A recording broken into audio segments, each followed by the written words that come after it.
Have I mentioned today that the walls are closing in on Joe Biden? Yeah, the walls are closing in on Joe Biden. The growing scandal around his mishandling of classified documents and, of course, the Hunter Biden laptop saga continues to be in the forefront of Republicans in the House of Representatives and many commentators right now, which leads us to the media coverage. We had an astonishing spectacle. Chuck Todd, Meet the Press, debating with Senator Ron Johnson about the Hunter Biden laptop, demanding to know what crime. There's no crime here. Where's the crime? There's no reason for an investigation because there's no crime.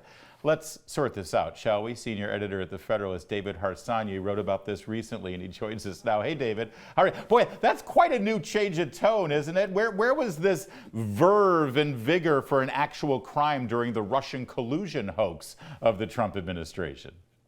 Well, you can't know if there's a crime until you investigate, and you can't investigate if you're not sure there's a crime, which is a very convenient standard. There right? you go. There you go. That's logical sense. I think that was Augustine who first proposed that formula, wasn't it? But you nailed it. In fact, I mentioned Russian collusion. All of the time and energy spent on Russian collusion, when in fact, here's the best part, Russian collusion is not a crime. Even if there was Russian collusion, which there wasn't, and it was invented, that itself wasn't a crime. So is this just a question of a double standard, or is there something more at play here, David?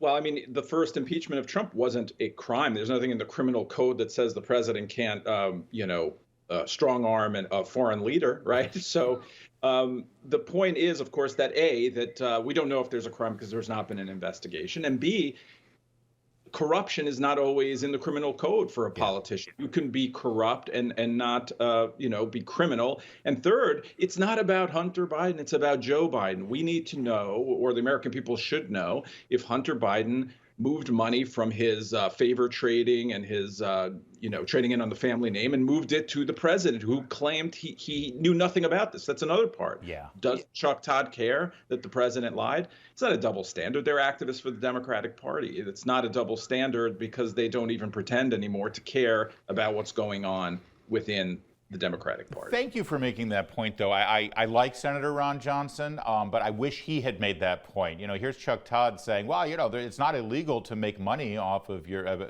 family name, as Hunter Biden is alleged to have done. It's like, this isn't about Hunter Biden. If he was able to make money off the family name, what did that money actually buy? Any money that he may have made was from foreign governments doing business with the Biden family and doing business with the United States of America. There we're getting toward what could be criminal behavior, I would think, David, and that would be why you would investigate. For Hunter, yeah. I mean, but again, I think that we know there's already an investigation in Delaware, by the way, that is looking into criminal behavior. So we know there was a standard met where an investigation is appropriate.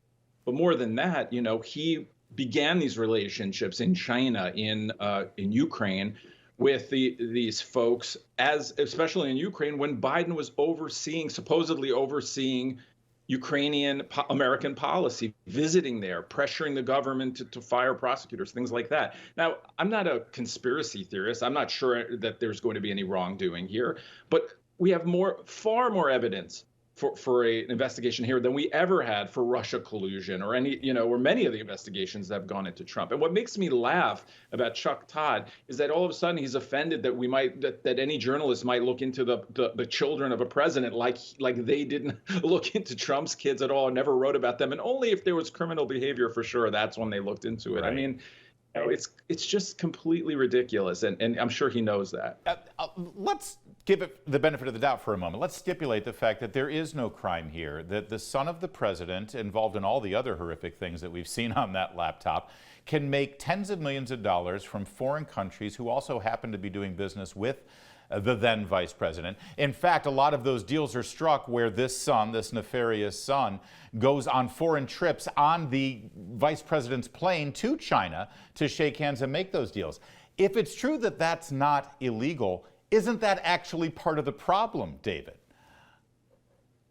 That's a good question. I haven't really thought that through. I think, it's hard to say that a private citizen like Hunter Biden shouldn't be able to make money simply because his last name is Biden. But Obviously, I think voters would have been interested in before the election when he was hiding in the basement. Joe was hiding in his basement, and no one Mhm. asked him any tough questions, whether or not this sort of thing was going on and whether or not he benefited from it. They asked him, I think, once or twice, and he said no. We know that he lied. We know that he knew about this. These he met with Hunter's partner like 19 times at least in the White House. Right. And this is corrupt behavior in the very least because he's lying. And then I love when we're supposed to give him the benefit of the doubt, like Joe Biden never lies, right? Right. Joe Biden, the real truth teller. We can't question anything he says. Yeah. I mean, he's the biggest fabulous who's ever been in the White House. Yeah, exactly. No, Joe Biden always plays this square right down the middle and never tells a lie. Just ask Neil Kinnock if that's the case. There's another aspect of this that I find remarkable in terms of the media angle and Chuck. And Chuck's not alone. We're beating up on Chuck a little bit, but he's not alone in this. But this whole idea is, hey, there's no crime, there's no crime. Well, if there's no crime, why was this thing suppressed as Russian misinformation? Are we to believe that the entire propaganda arm of Vladimir Putin and the disinformation campaign coming out of Moscow planted a story that wasn't a crime in the long run? I mean, that makes no sense. It's three-dimensional chess, right? That's what's Yes. happening here. Yeah. I mean, that's a good point as well. Obviously, they thought it was going to hurt him during the elections, and I think there's been polling that shows that if people had known about it, they would have maybe not voted for Biden. It's always hard to tell, retroactively what would have happened. But from my perspective, I think journalism has been corrupted completely in the modern age. I think it's very bad for democracy when you have major institutions, of course, the Federalist or some other publications, National Review, wherever, or might write about this. But the institutions that have tons of money and time and access, Yeah. they don't, and that's the real big problem. Well, and by the New York Times' own admission, they actually reformed their entire newsroom to cover the Russian collusion story that ended up being a bust. Worse than a bust, it was a creation of the Hillary Clinton campaign. So, David, here's what's interesting. Whether it's this conversation that we're having now about the Hunter Biden laptop or the classified document story, which continues to burble here in this town and might actually be a much bigger story than it is at the moment, it's almost as though no one in the media, either on the right side of the political spectrum or the left side of the political spectrum, we can't talk about these things without comparing it to Donald Trump. And whether, you saw Chuck Todd do it. It's like, well, did you treat Jared Kushner this way that you're treating Hunter Biden? And the same thing with the documents. Well, this is different than Mar-a-Lago. Is this because the Trump presidency was so extraordinary and so bigger than life? Or is it because this is now the standard? Whatever happened to Trump, now everything in politics needs to be shot through that prism.